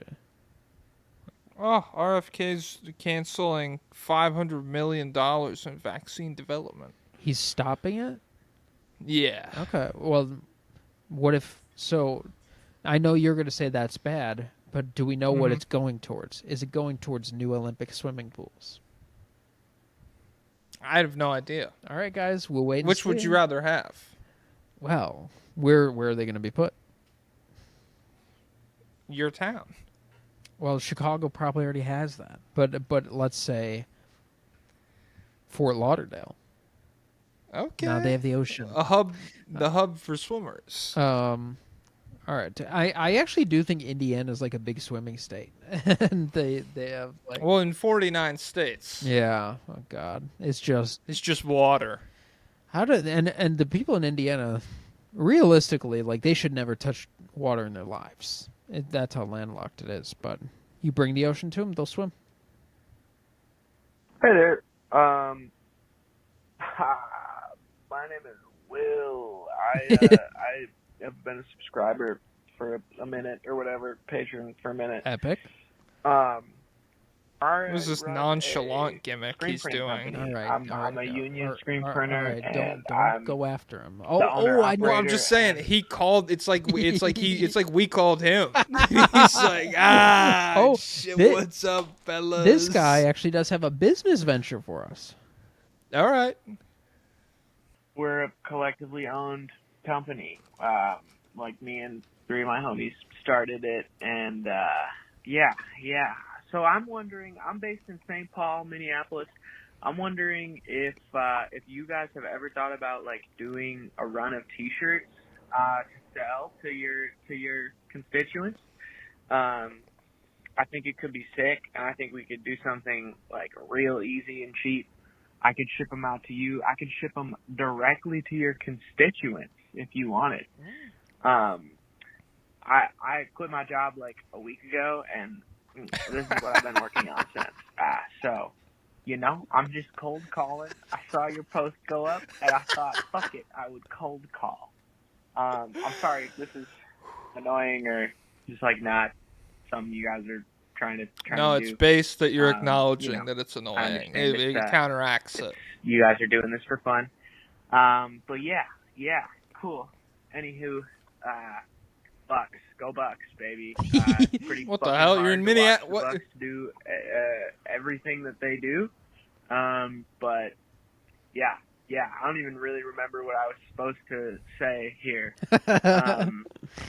Hot take is that the Bucks should just trade Giannis and rebuild. You're such you guys a are the only doomer. people that talk anime and basketball and hit all the teams and aren't like super fucking annoying. So yeah, appreciate you guys. Thank you. Okay. That was pretty loaded. So, I wonder. I get the nonchalance gimmick now. He was trying to ease into. he was trying to Shark Tank us. Okay. I still feel and I'm not informed on this stuff, so I don't even know what kind of size audience he would have to be. But I still kind of think we're probably too small at this point. 7,000 subscribers on YouTube. On YouTube, yeah, but we get like we're getting. What, like 3,000 views a video? And I guess we get like another 3,000 audio. Mm-hmm. I don't know how much overlap there is there. I think I feel like it's separate. I feel like it's mostly separate, but I'm thinking like someone 20 minutes on YouTube wears to the gym or whatever, throw it up on Spotify, jump to the spot they were at on their computer. It's possible. And we're almost at 900 patrons, and so let's say like half of them bought a shirt. Is that enough, or is that too small? That would be a lot of people. You think 450 people would buy a shirt? I have no clue. That's a lot. I have no idea. We need to do like a poll, guys. Well, this is a public episode. But this Comment down below. This is a thing, because this is a thing I've heard Rooster Teeth talk about. When they were in the early days of their business, they would ask the audience, be like, "Hey, would you guys buy this?" And when you just ask them, everyone says, "Yeah, for sure, of course." But then when you actually have the product, their numbers aren't the same. So I don't know, guys. The same. It took us. We were pretty much forced at gunpoint into starting this podcast. It was very much like people just commented on TikTok. Yo, you need a podcast, dude. You need to start a podcast. And every time I got a comment like that, I was like, I don't want to be a person who has a podcast. That's annoying. So I think the T-shirts will probably go the exact same way. That eventually it will get to a point where we have to do it. And this guy didn't give me the name of his business, so... We have his phone number, though. Okay, nice. And my girlfriend just showed me some stickers she was making for us. Stickers could be the move to start with, I feel like. I feel like stickers are easy. Guy, let us know if you... What do you make? Is it just shirts? Is it other stuff? And if we do end up going this route, it would be... I would only be comfortable if it was union collectively bargained. Yeah, I'm not trying to do like... Is it American made? Yes. So we'll stay in touch for sure. We'll keep you in mind. But I don't know. I feel like we might be too early, but you're in the biz, so let me know. If anyone is... just $5 every month. Yeah. I know you just quit your job, but don't cancel. Do not cancel. Otherwise, we're going to China with this screen printing stuff. We got some experts in here. We had a guy, we had a nuclear engineer. A nuclear engineer. Yeah, that was crazy. And so the gist of it was nuclear energy is fine if recycled the correct way, but there's concerns about the recycling, correct? Like in the wrong hands, it might cause some issues. You could make a bomb. I think it might just be bad for the environment or something. I mean, come on, bro. How much worse could it be than coal? Really? Well, when they've messed up, the entire area becomes uninhabitable. So that was not representative of the average mistake. And it was a domino Fukushima. effect. It was a domino effect led by a hard-headed overseer who did not want to admit that he was wrong. But in both times it was, so human error. Well, maybe these positions attract people who really are like, If I had a nickel for every time a nuclear facility failed and almost wiped out an entire region... if I had a nickel, I'd be a billionaire for coal deaths. I'd only have 2 nickels, but it's weird it happened twice. All right, number 13. Hello, this is What is Nasreed's Name, coming to you from the Timberwolves district. Coming to you from your bathroom. I have a tip about Anthony Edwards. What a blast. You see, my girlfriend lives about around the corner from Anthony Edwards and where he's living right now in Minnesota. And he just finished building a house, but before then, he was renting a house. Now, the reports is that when he left that place, trashed, completely destroyed, paid a bunch in damages about That's so surprising. Now, what I want to bring up is, does this power scale for one Anthony Edwards? Because if he's a bad person that would just kind of destroy property just cause, does that put him up there with other bad people that were talented point guards? Michael Jordan, Kobe Bryant, the list goes on. That's true. Either way, I'm looking for some ant upscale. Thank you. Guy who abandons his child. What? He trashed his apartment? What? No way! That's crazy. Well, we've already established property damage is the real damage. And, yeah, no, that's who I felt bad for in this story was the landlord. But this is a thing. Specifically, like professional athletes and musicians. Jimmy Butler did this too. Was it him? And musicians do this, and just like they just wreck these. I don't understand what they could. The musicians part of it was what was crazy to me. I think it was Offset. I saw had a video of like the Airbnb he stayed at was just trashed, but there was also like $2,000 in designer clothes that they just left there. And then he on the video he was like, "Yep, my fault" or something. It was like it's like a pirate like just leaving a treasure chest, like you destroy a bar and then you just throw a chest in there and they'll figure it out. That's worth the value. It'll all even out. It's fine. Yeah. So as far as Anthony Edwards upscale goes, I have to. I'm gonna default to him not respecting women that much. Let's see. Yeah, it was Jimmy Butler failed to pay his $260,000 rent. After I think and $127,000 in damages. Is there? Oh wait, am I tweaking? I think there was one case where Anthony Edwards paid all his child care up front, child support for 18 years. Edwards. He either did that or like wanted to do that. Yeah. Okay. Lamar Odom got evicted for failing to pay rent. Nerlens Noel trashed rental home with weed and Gatorade. What a combo. I just searched up NBA player trashes rental, and I'm just seeing what names come up. Well, I know Kai Jones, he spray painted stuff all over his walls on that Instagram Live. Oh, yeah. Glenn Davis trashes a computer keyboard after being denied access to a fully booked hotel. Okay. I mean, he does that to me. Dude, my $500 keyboard. Are you serious? Is he in jail still or no? Yeah, he's in jail for fraud. But yeah, so I'm not surprised. It seems to be just a rich person thing. Like you get like I imagine Anthony Edwards. I hear rich people just get so bored they destroy houses. Oh, that's crazy. Because no, I can't imagine. Some of these NBA players, you would not believe the stuff they do to their apartments. They're painting it, and they don't even care. And then my whole thing is like, you live there. Why are you doing that to your house? And I feel like there was someone like Lil Wayne rented Carlos Boozer's house and ruined it, or maybe vice versa, something. I don't know. But there's a lot of this stuff going on. So, normal rich guy, 100 millionaire stuff. It doesn't really scale him. It does not scale to Kobe. Because, he's still... It doesn't begin to scale to Kobe. Yeah. And honestly, even if Kobe didn't do all that other stuff, I think, like, being a giant dickhead to everybody, for me, scales higher than property damage. Yeah, for sure. I'd rather... Well, I don't know. It depends if you're poor Trash your house. Well, I mean... Like I'd rather have someone be mean to me right now than trash my apartment because that would, but it's not your apartment. Yeah, but it would put me in financial ruin if whatever fees I would have to pay.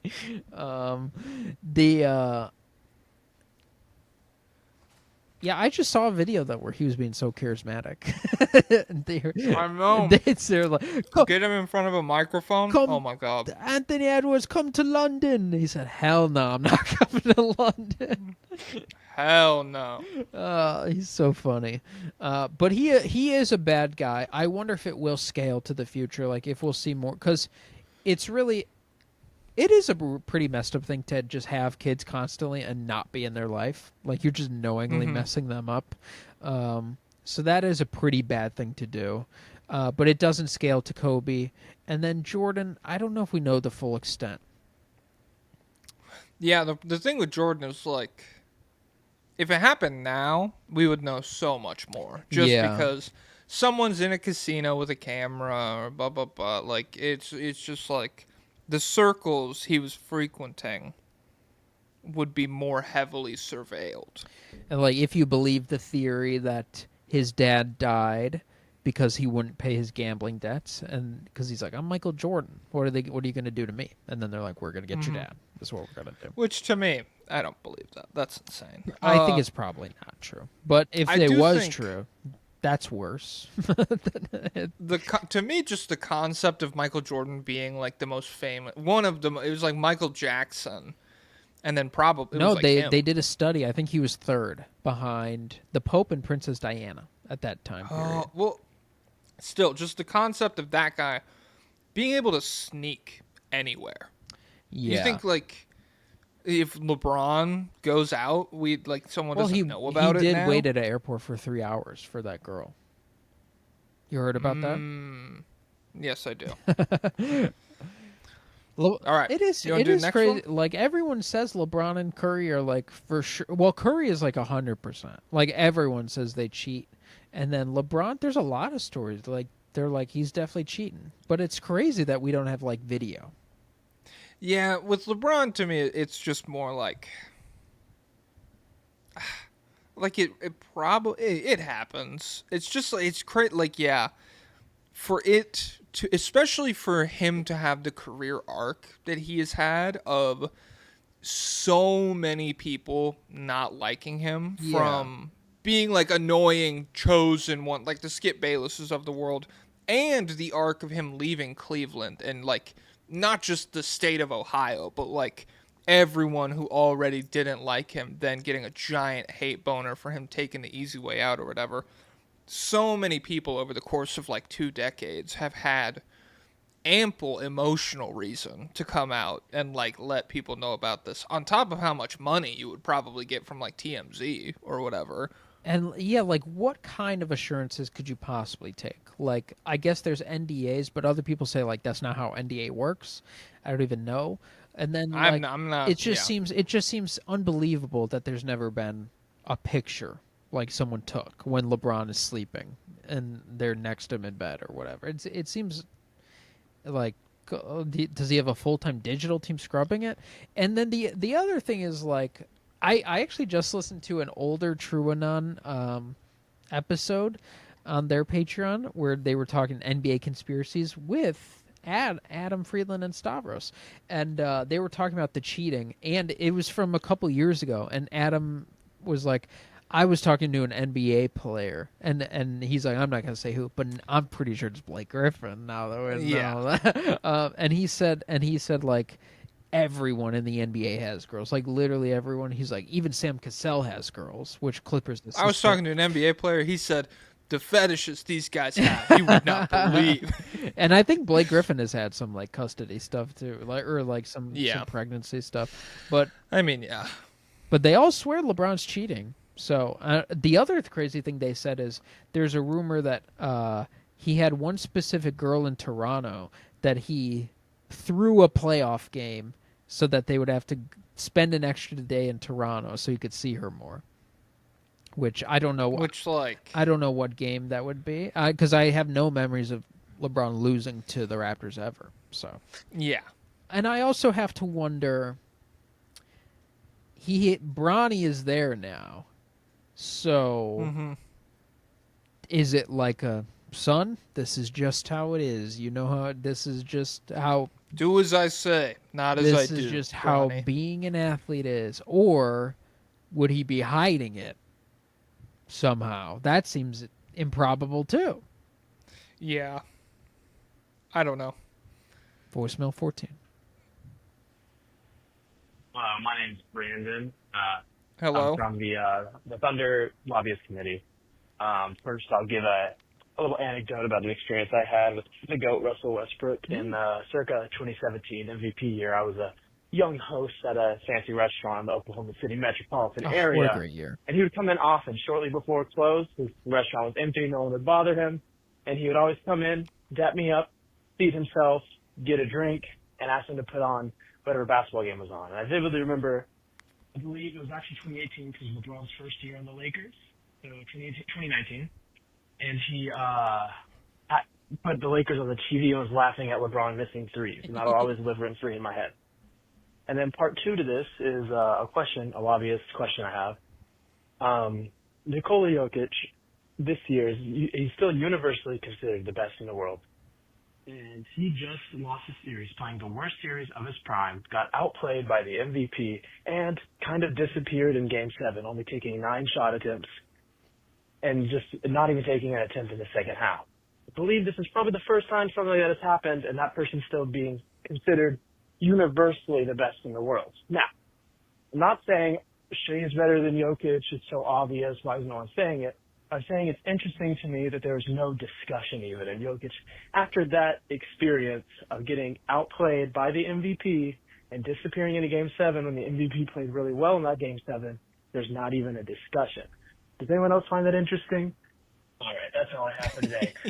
See you all at Pablo's house. Bye. Oh, does anyone else find that interesting? Bro, well, the thing is, if there was a case to be made, everyone who's doing this, isn't this Jokic fan sweating. Everyone who's doing this would just be saying Shea is better. But well, no, I do get what he's saying. I do think it's an interesting dynamic because I think the reason people aren't saying Shea's better is because the online propaganda against him is too strong. Like it's one of the stronger campaigns we've seen. Like I feel like it's even what the Shea flopping stuff. Yeah, just like I hate Shea. It's rigged for him to win. I don't respect anything he does. OKC's cheating. It is interesting to have I don't know. And Jokic there was a lot of animosity towards Jokic after like his championship and stuff. They're like, he doesn't even care, whatever.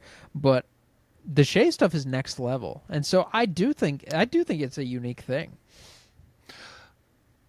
I don't know, because so to me, first of all, I have seen some Thunder fans being like, Shea, best in the world, and really, I don't really I don't know. To me, it's like if somebody wanted to run that after you win the title and have a season like Shea had, I think it's fine. They're up.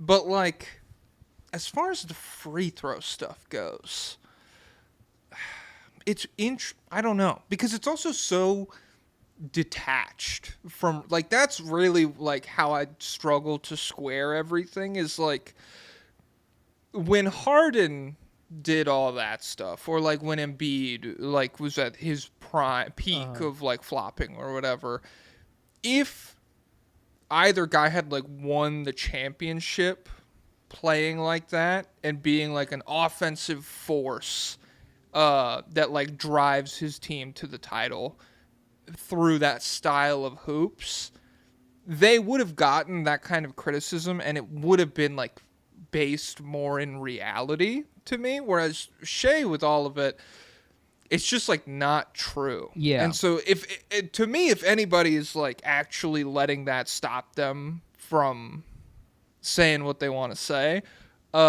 you guys have got to have stronger convictions. You've got to feel, because like when Jokic was fat and didn't play defense or whatever, I was in the trenches. I was like, guys, he's incredible positionally. He's got some of the best hands in basketball, and even though he's not toned, he's so well conditioned. You wouldn't understand until you watch a game where he plays 49 minutes in overtime or whatever.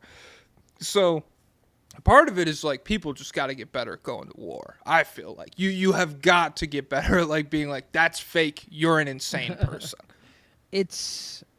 I think I understand. I believe this guy. I don't think this was like Jokic hate disguised. I think he is just talking about the dynamic, because like we did have a guy who's the universal best player in the world who really struggled for the first time, and like it hasn't knocked him down from his spot, and he got beat in the series by the reigning MVP who wins Finals MVP, and it hasn't, like, if we go to the Ringer Top 100, Jokic is probably still number one. If we go everywhere, he's probably still number one, and it's just the media machine hasn't activated against him. And so if we go back, like Tatum, I guess well, Tatum didn't play. Tatum has gotten a lot of hate. Tatum did not play nearly as well as Shea played in this postseason either. Part of the media stuff to me is Shea, incredible team, OKC, like spent the entire season as kind of this like absolute juggernaut of a basketball team. And so like even though there was like a lot of trials or whatever, like they got pushed very hard in this Nuggets series and in the Pacers series. They went 7 games, and it was not clear that they were going to win either series. But like in March or whatever, a lot of people could kind of see this Thunder championship coming. And so maybe that dilutes the weight of it a little bit when you compare it to, like, if you want to compare it to when Giannis became best in the world, won the championship, or when Jokic did it, it was a lot murkier heading into those postseasons which teams were going to be the champions, if that makes sense. You know what I think the question is who's the last number one player in the league to be given this benefit of the doubt, this level of the benefit of the doubt? And so who was it before Jokic? It was probably LeBron. Well, it was... Did LeBron ever... So, in 2011, that's like... Is that the only time he's like... Well, I think you could point to 2018 as like a finals series where he really doesn't look... Like, he plays an incredible defense, and he empties the clip, and the splits are dog shit, and he puts his team in position to win a game, and they don't get it done or whatever. And like there's just a lot of context that matters, and like all the guys who would be taking his spot, they're playing together, so it's not the same exactly. I do feel kind of like 2018 with that though. Was he inefficient in 2018? Let me pull it up. Because he definitely was in 2015. 2015, you know what? 2015 might be the... 15 could be a good argument too, because then you also have crazy because he really was just chucking, and he like didn't play that well, and the other guy got Finals MVP for guarding him. but he was still. Oh, I'm tweaking. He was 6. Yeah, I think I am just thinking of 15 then. He was 62% true shooting in 2018. It didn't shoot the 3 super well, but 53% from the field against that defense is crazy. Yeah, 2018 is just like held up as like LeBron God mode, I think. Which 34, 10, and 9 on 62% true shooting against that. Yeah, that's insane. I think part of it is also. But there's also the outmatched thing in 2015, like the injuries and stuff. So it is not a perfect comparison. I think part of this Shea's slow start to the Nuggets series and kind of like a swing that was in part provided by role players. Like, you know, Shea had them in position to win the whole time, even though his stats didn't look great in the first couple games. But then once like Lou Dort started hitting his threes and Jalen Williams started be able to take advantage of stuff offensively again, that's kind of when the Thunder regained their footing. That's part of it. But it is just unique. Like, and if somebody wanted to say, you know, Jokic is white, I do feel like you could argue this to me more than like the stuff that was happening with Embiid back then.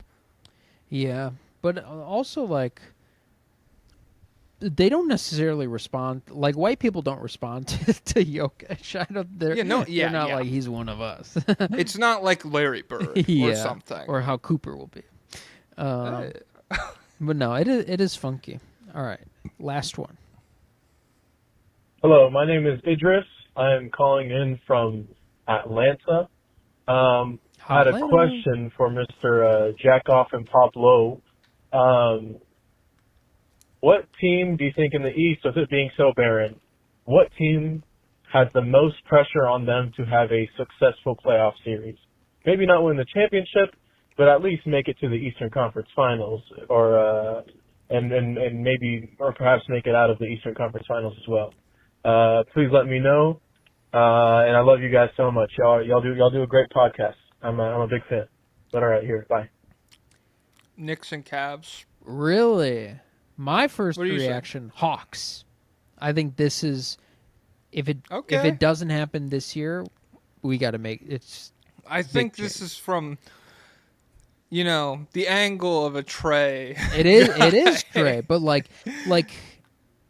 It just provides. It makes it heavier from your point of view than like from a outside perspective. How much pressure do they have on them? I'm thinking of it through the lens of outside pressure. The Knicks will always have more, but like, if the Knicks disappoint, the team retools around Jalen Brunson. I feel versus the Hawks are like, we're seeing if this is the guy.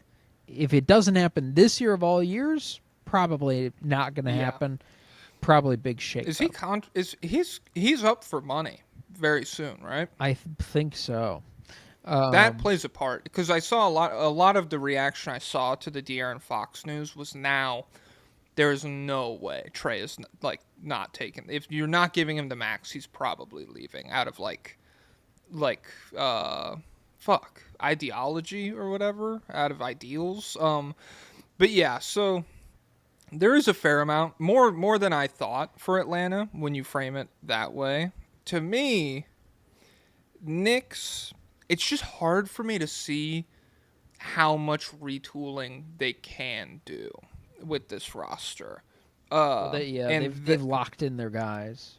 Yeah, starting 5 is locked for at least 2 years, I think, and then Josh Hart's contract is up, and I think if you have like a disappointing playoff run, he could be a part of it. He's a guy who doesn't scale to the postseason super well if that 3-pointer doesn't come around, but there's not like a ton of money to bolster the bench, and if the Dadiers, the Koleks of the world, if you don't really get any contribution from them. And I don't know how much McBride has left on his deal. Let me look that up. I would imagine Cat would be the first man out if you're trying to really shake up the roster and change. Because I assume the conclusion would be offense is not doing it. We need a legit defensive center. We need to shake up our identity. So let's get this diva out of here, and let's get an anchor. McBride has 1 year left. So he has next year, and then he has 26-27, and then he's an unrestricted free agent. I don't know how exactly they'll be able to pay him. I think you might encounter some problems with Mitchell Robinson there as well. And so there's pressure there just from the standpoint of last year it was really tough, and we ran into some roadblocks, but you could have argued to me that the Knicks were good enough to like make it to the finals or whatever. And this year, the runway is very clear. Whereas with the Cavs, when I think about pressure, you could argue to me that like the thing that you say with the Cavs all the time, where you're just like, I don't believe in them. Not happening. Not happening. Not that many people say that about the Knicks. I think like an air of that feeling around the Knicks is not really there. I think it's much more like, Brunson, the playoff killer, all this shit. And so I do expect them to be really good next year. And if they come up short with this opportunity in front of them, it feels like there's less wiggle room for them to retool as opposed to the Cavs, who, like, they have regardless of how you feel, everyone would happily take any of their big four. I feel like Jared Allen would be. There's a market for him. Certainly, there's a market for like Darius Garland or Donovan Mitchell. Or like I think Mobley's locked, and then you kind of see what happens. If Lonzo's healthy, there's going to be a bidding war. Oh my God! Sell high on Lonzo, the greatest scam of all time. That was my dream. But we got a core. But yeah, if the Cavs disappoint again, and then we start next season with the same roster, we're gonna have some in our. You're just Karnisovas with assets, bro. What are you doing? You're literally insane. You're an Izanagi. That's a Naruto thing where you're in Groundhog Day essentially. Mm-hmm. Like you're trapped against your will. You got to do something. And I really, if I were them, I'd be very open to trading Garland and Allen within the season, but I don't know. I don't know how they feel about that. Yeah, and so for me, it's Knicks, and I don't mean that in like an animosity way. No, I am mad. Just like you're mad, dude. You're pissed. I hate it's classic big media bias against the Knicks, baby. Mountain time. No, bias. I'm just like I said, like I don't know what moves they have to make.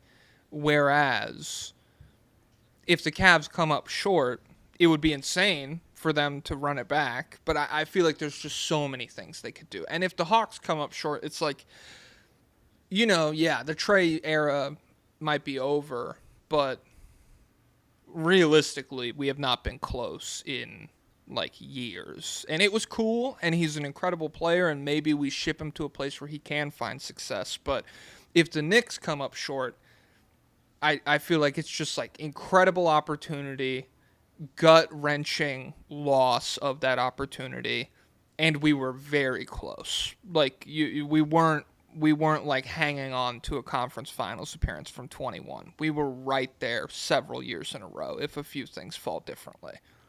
And then if the Nets come up short, Cam Thomas might not be the guy.